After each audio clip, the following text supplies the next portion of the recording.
Hey, what's up, guys? This is John from TheUndercoverBrony, and I am here with one of the founding members of the Brony YouTube community, Saberspark. How are you today? I'm well. Thank you for having me.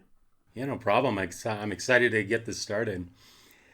So, my first question for you, I ask everyone this because it's just such a fun question. But what is your Brony story? How did you get into the fandom?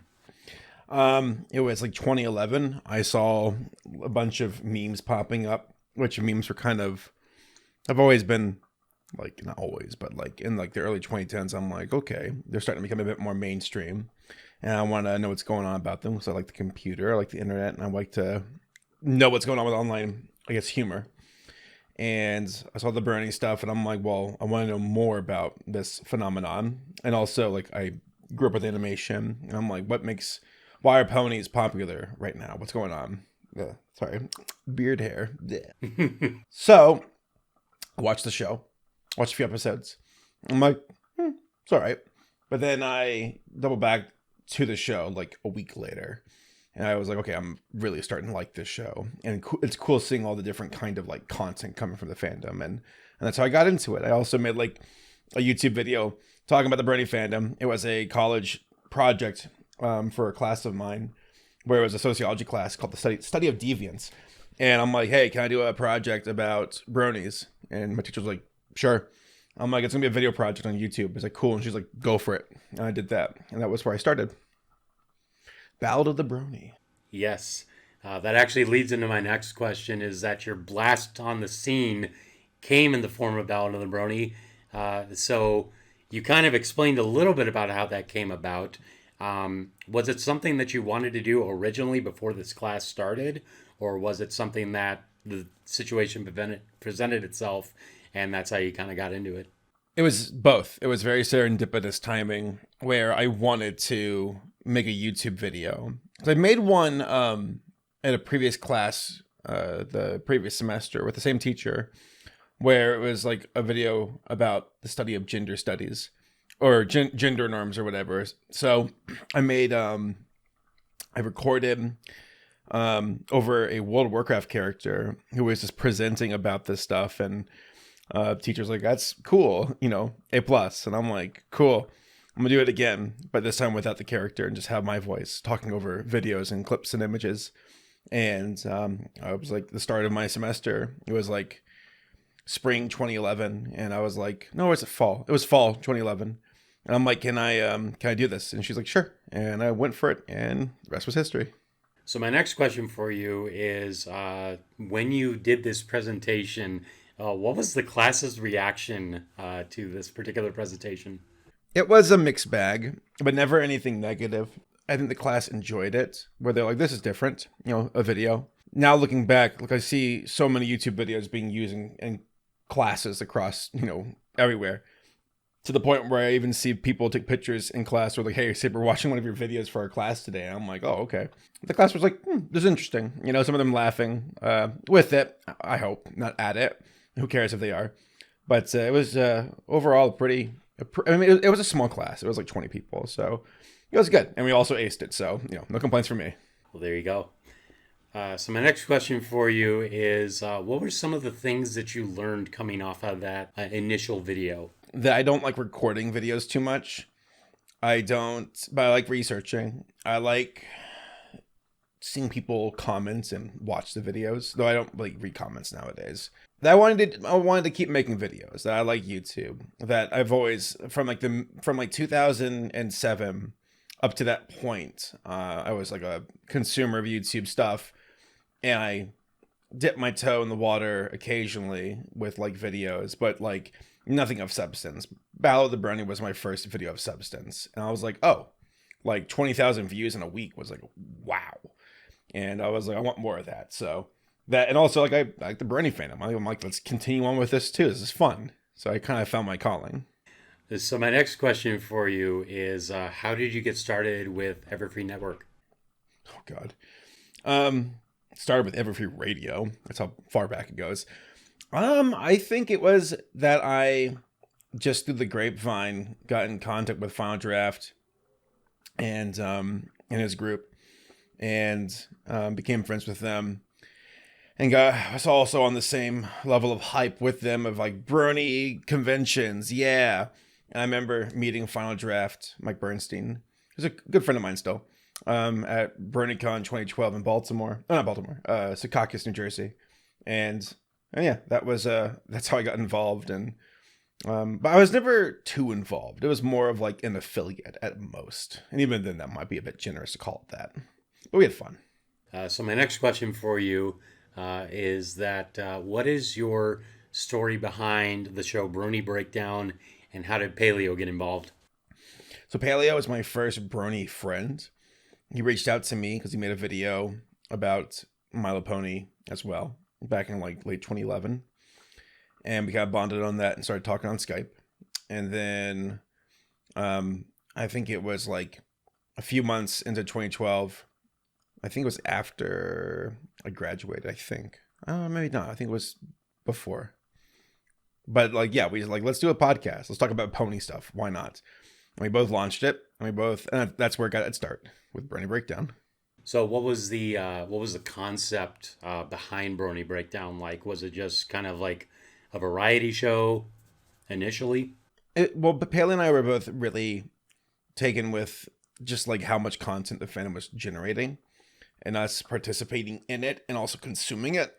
And we're like, this is just a show to shoot the breeze about episodes, comings and goings in the fandom, and then also like highlighting like art, music, and videos that we've been enjoying from that particular week or allotted time or that scope of time for episodes. Well, I will say, just to kind of give you a perspective here, I actually did watch Brony Breakdown for probably most of 2012 and 2013. Oh, sweet, dude. So I got in the fandom back in June of 2012. Okay. I found Everfree Radio pretty quick. I found Brony Breakdown pretty quick. And I remember I was taking an anatomy class at my school, and I think it was on a Wednesday night, if I remember correctly. But what I would do is I had a third shift job at the time. So what I would do was after the class, I'd do some studying. And then before I was kicked out of the cafeteria, I would log on and watch Brony Breakdown. And before I would head off to work. That's awesome. I appreciate you supporting us all the way back then. And wow, I mean, it's cool. I think we had over 100 viewers per episode, or like live viewers per episode on like livestream.com back in the day, which was like kind of a big deal at the time. You know, even 100 viewers nowadays is still nothing to snuff at. So thank you for supporting it all the way back then. Thank you. Absolutely. Hopefully we brought some joy to your day some way or another. Well, it really did. I mean, one of the big things was you guys would be the scourers of the content, and I'd be the one kind of coming in afterwards and being like, that is pretty cool. So like, I got into DB Pony because of you guys. I got into Flutterex because of you guys. And I was able to really broaden my scope of all these different creators in the Brony fandom back in the day. That's awesome. I'm really happy to hear that. That's cool. Far reaching as that. So my next question is, you also later on produced a much larger production known as the Brony Chronicles. And through that, you had a large number of individuals that you would interview throughout that as sort of a documentary style. How much of a logistical nightmare was that to actually coordinate all of that? It was challenging, but never felt nightmarish. A lot of folks were just willing to be interviewed at these conventions, and we were able to have a lot of fun just getting to meet new people and hear their stories from all kinds of different backgrounds and walks of life. And ultimately, again, challenging, but from the script to the editing to the interviews and cutting up footage, I mean, it was a big behemoth of a project, but we made it work. And even, like looking back, it's like to film a video of that size nowadays is still a challenge. So the fact that we did that in the mid 2010s, I feel like that was a pretty cool feat for us to accomplish. So my next question for you, going along with the Brony Chronicles, What was the easiest and hardest part of that particular project to produce? I mean, easy is probably just interviewing people, just sitting down and talking to them and hearing their stories. Hardest was, I'd say, writing, because we need to make sure it was airtight. And then, along with that, recording was a little bit challenging for me because there was just like almost like such a big project that kind of scared me when I was recording it. Got in my head. And then also trying to figure out distribution. And that would always be YouTube, but always for free. But like, how do we cut this up? Because it was going to be a 3-parter, but we ultimately were like, nah, like 2 should be enough. Because the third one would have been like us highlighting the entire fandom a bit more. But we're like, this seems derivative. I think we're good here. So we kind of combined it into part 2, and that was that. Well, one of the things that I have to say that I really liked about that particular documentary, we did have a couple other documentaries come through for the Brony fandom, one with John Delancey, one with Ashley Ball specifically. But yours, I have to say, the one thing I liked the most was the fact that it covered every aspect of the Brony fandom, not just the high end of the Brony fandom, but it also talked a little bit about the more weird side of the fandom, the more darker side of the fandom. I thought that was really good because people should know that there's going to be good sides and bad sides to any fandom, but it's good to talk about that when you're trying to do a kind of full coverage retrospective on the fandom itself. Well, we wanted to make sure it was organic. Like, this is from us, not with a bias, but like we're cut from the same cloth as all these other bronies who participate in this fandom, but also present it where an outsider's perspective could look in at this and also still understand it.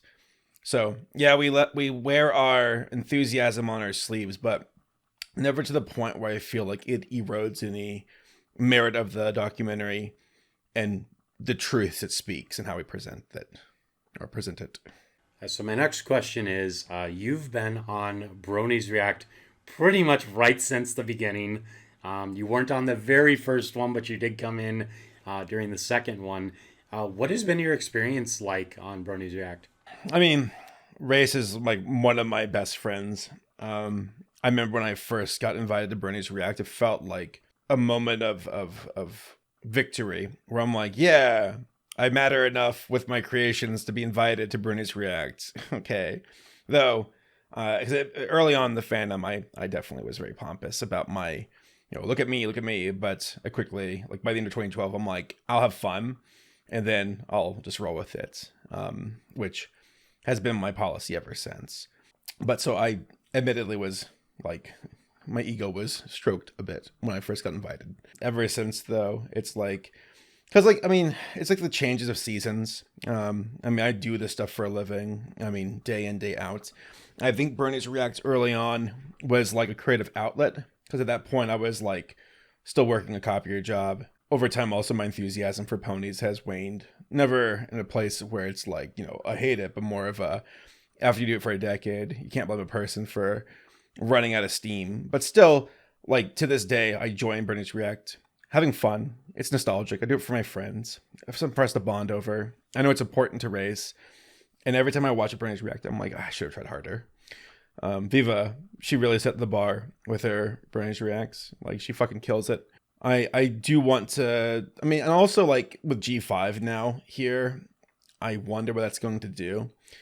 Because like, I know there's a Bronies React for the movie, and then there was a special, and then there's the actual series is being released in batches, which is kind of weird. I'm not sure how you can really react to that. Like, what's the start and what's the finish? And they have the Christmas special come out, and I don't know if we'll react to that or not. But this Christmas special, I did not like. So, I guess to answer your question, it's been enjoyable. I have a lot of fun with Race and the rest of the group, and they're a fun pack of people to run with, and many of them are my very good friends. So my next question for you is, do you have a favorite moment from your time on Bronies React? I tried to do some weird continuity things back in like 2013 with like me being Pinkie Pie or whatever. And then I had a green screen for like, I think it was a season 3 premiere. I am the living incarnation of ADD. So a lot of cool ideas with attempts with very poor follow through. Yeah, I think the Pinkie Pie one's my favorite because I like walked around my park with my friend who's not a brony filming me, and I'm like, just film me, and he's like, okay. And I'm like being a weirdo, like smacking sticks on water, and other walker by people on the through the little park are like, what the hell's happening? So I think that might be it.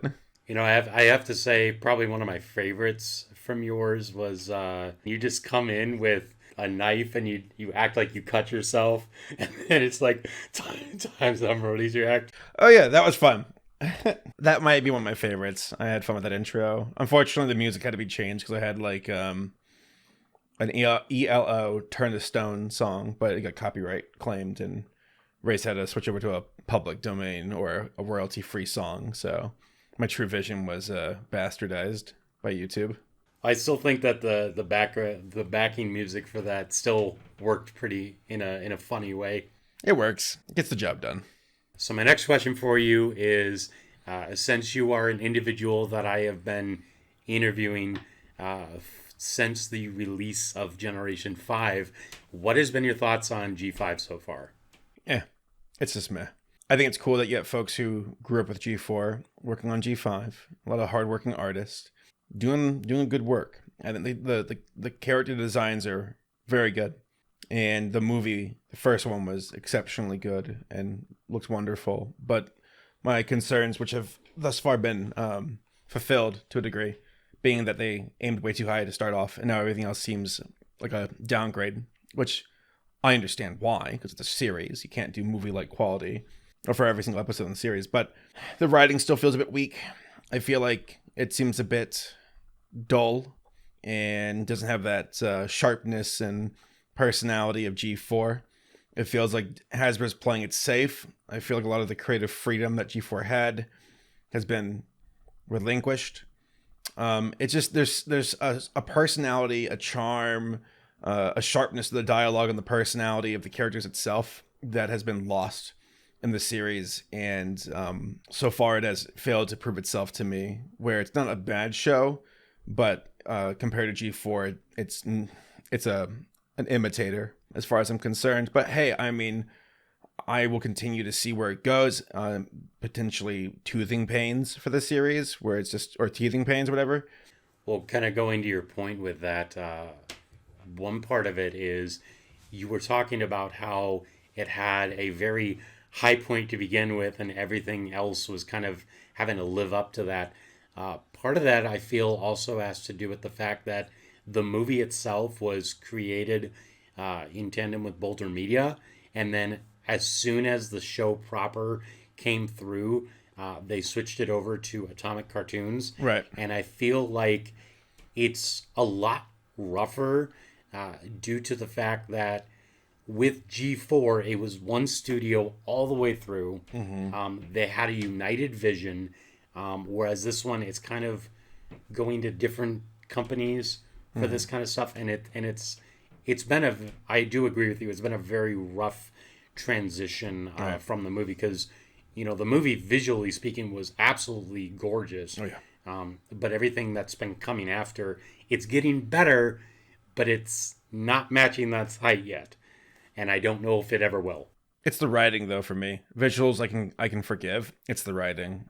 It just feels empty. It feels far too safe. Like there's too much corporate control over this, where Jillian Bear is the story editor, I think. She's the showrunner, I believe. And she was one of the writers on G4, and she had some really good episodes. But I feel like I can't help but feel like she's being restrained here. G5 just feels far too calculated and safe to me at the moment, and which is a shame, because G4 was a breakout from G3.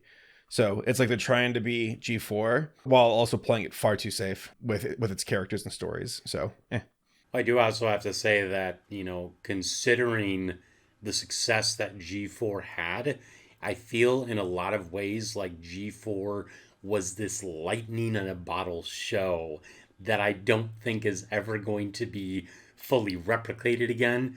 I myself am enjoying G5 to a degree, but it is nowhere near the heights that G4 was. And I do agree with you. I feel like a lot of that has to do with having to play it safe and having to get all that corporate oversight in there, which is never a good thing for any franchise to begin with.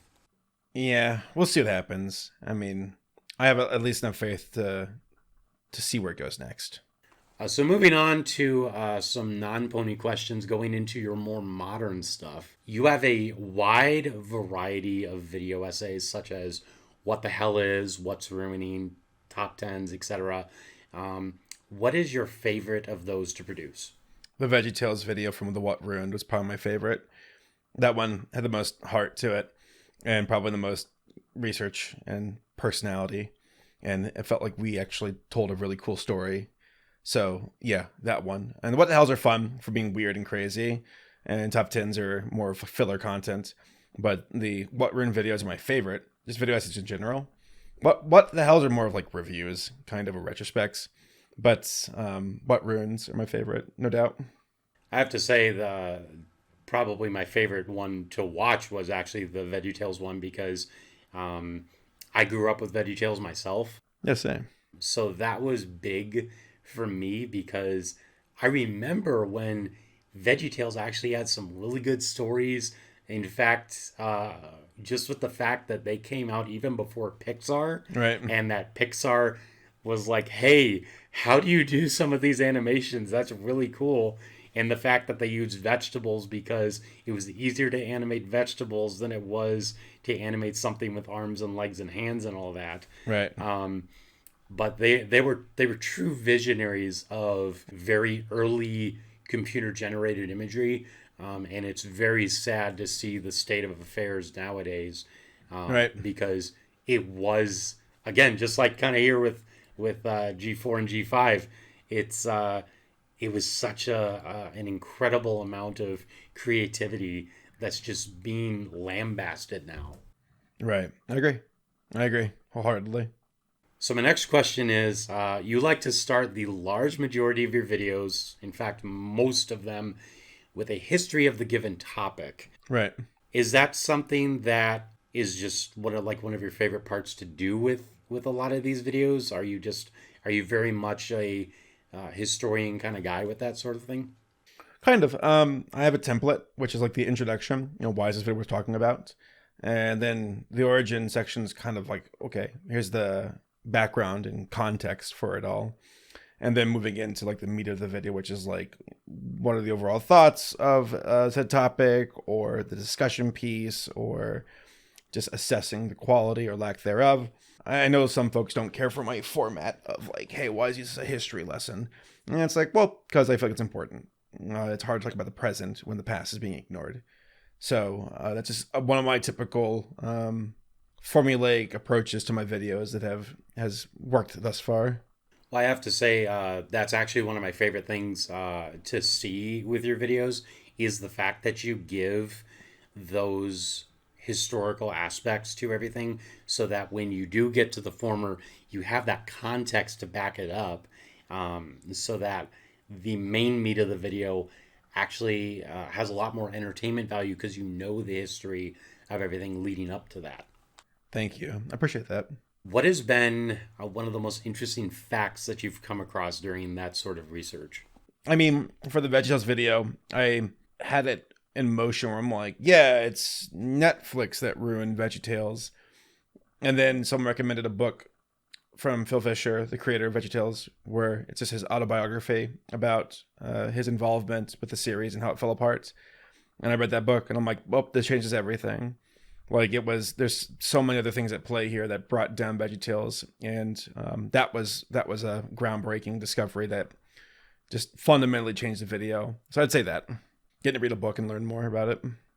So my next question for you is: has there been a video that was more difficult to produce due to either its graphic or disturbing nature?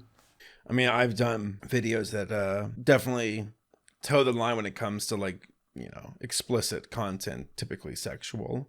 Because I like talking about weird stuff, and some of that weird stuff is just straight up, sultry, I guess, lewd, to put it away. And YouTube doesn't like that, so I did a video about Stripperella, did a video about, it was like some like 1970s porn animated movie. YouTube didn't like that either. So yeah, I have moments like that where I have to really take some liberties on the cutting room floor with what we leave out. There's quite a lot that gets dropped. Well, I have to say, that particular aspect of your channel, I feel it makes you very unique, because there are a lot of channels out there that really want to shy away from that more weird or lewd or any of that kind of darker stuff, but you just go full force into it, and I feel it makes for a much more entertaining product in the end. Oh, thank you. I have fun with it. I mean, that's the best part. I enjoy it. So I know I get a lot of folks who think that I just do sex videos. That's my thing, and it's like, well, it's one of my things, but I genuinely do enjoy diving into the world of deviant, non-traditional animated movies and shows that like folks are like, what the hell, But like, I want to review a show called Spicy City, which was done by Ralph Bakshi, and it was the first adults only cartoon ever made. It beat South Park to the punch by like a month, and like nobody knows about it. Everybody knows South Park, but Spicy City, like, what the hell is that? Well, I mean, thinking about it, you've always, throughout the entire history of your channel, most of your videos have been on that more unique element, more deviant element of pop culture. Even with Ballad of the Brony, being in a class of study of deviance, and to show that bronies were definitely at the time, not so much anymore, but at the time, they were a lot more of a deviant subculture because they were pushing all these gender norms, and they were showing that just because you're a guy, you're still able to watch a show like this. Not only because it's enjoyable to watch, but it's also entertaining, and it's smartly written. But I just feel like it's really good to have an individual such as yourself, kind of shedding light on a lot of those more unique aspects of pop culture. I appreciate that. No, it's I definitely find myself in a, like you said, unique position where a lot of folks who review a lot of things, but I mean, I'm this weird guy who talks about weird stuff, and just so happens it's weird animated content, whether it be something that failed or something that's bizarre or violent or sexual or just non-traditional, or that's kind of my thing. So I have fun with it. So my next question is, you also have another channel known as Saberspark 64, and you have that going on with Tommy Oliver. What was the inspiration for that channel? So video games I'm not too well read up on, but I know enough. And I figure same template as the animation channel, but with games. And Tom knows games. So we launched it as partners. It's currently on hiatus. We'll probably overhaul it next year. I mean, I wouldn't be surprised if we just start doing the gaming topics on the main channel, and then we roll over the second channel into something different, like a podcast or something. It was a bit of an experiment that currently is on hold. We're still hammering out details, but we can at least say that when it comes to talking about video game topics and the same approach as animation topics, it can still have the same weight. So we're going to keep at it. We might just need to re-strategize how we do it. So my next question for you is, speaking of Tommy Oliver, how did you two meet? Back in like 2012 through the Brony stuff. I think he was Paleo's friend, and then we met up in a call and we just caught up and we just became friends. There'd be times where there are certain friend types where like you talk to them like every other week, and other ones you don't talk to for months. For Tommy, it was like, we'd have breaks sometimes. I don't talk to him for months, but then we just catch right back up where we left off. So we're good friends. I've definitely had my share of friends like that, where you can go for months without talking to each other and then pick back up like nothing even happened. Right. Those are good friends to have. So my next question is for you is, with Saberspark 64, what has been your favorite video to work on for that channel? I had fun with the Family Guy video. I thought that was a lot of fun to look into. With the Family Guy online. Just being like, what the hell is this? And how it fell apart. I had fun with that. And also Metal Gear Rising, a lot of fun to review as well. But probably more the Family Guy video. No. Bible Town. Big Bible Town. That was just so bizarre. That was probably the most similar video to the animation channel as far as like bizarre like vibes go. So I'd say Big Bible Town. It's just like, who else is going to talk about this except for me, of course? Do you have any plans to talk about? There was a game way back in the day that it actually only ran on DOS, but it was called Captain Bible. Have you heard of it? I think I have, as a matter of fact. Okay, so it was this pixel art game where you went into this quote unquote dome of darkness, and you had to collect like Bible verses, and you would have these boss rooms that they'd spit these phrases at you, and you'd have to combat it with Bible verses. Excellent. And you had to like save people from the devil and stuff like that. It was really kind of interesting. I know Peanut Butter Gamer has talked about it, but that's the only individual I think I've seen that has talked about it, and it's a really interesting game when you really break it down. I'll have to look into it. Sounds interesting. My final question for you, this really is something more of a shout outs thing, because I'm pretty sure majority of people who are watching this already know who you are, probably are already subscribed to you. I mean, you have almost 2 million subscribers. You're getting pretty close to that threshold. Where can people find you, and do you have any shout outs you'd like to give? YouTube, Twitter are my two main ones. That's really about it. I have an Instagram, but I barely use it. I mean, all I would say is that next year I hope to be a bit more ambitious with the time and actions to follow through. This was a rough year. I think it was a rough year for a lot of folks.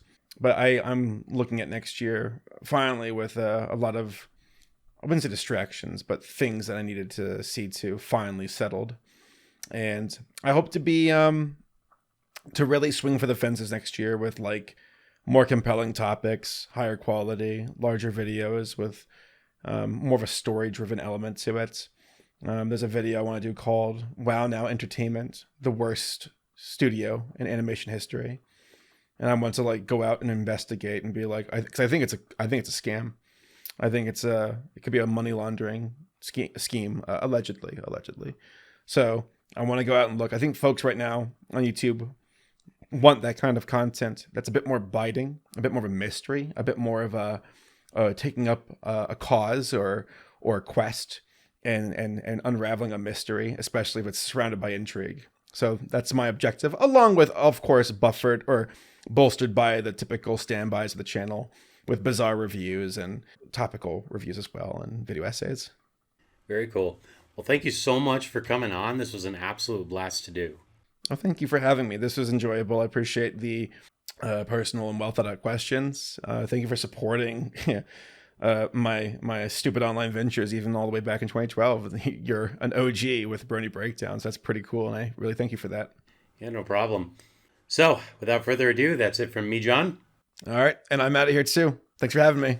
And we will talk to you guys later. Peace out, Dragon.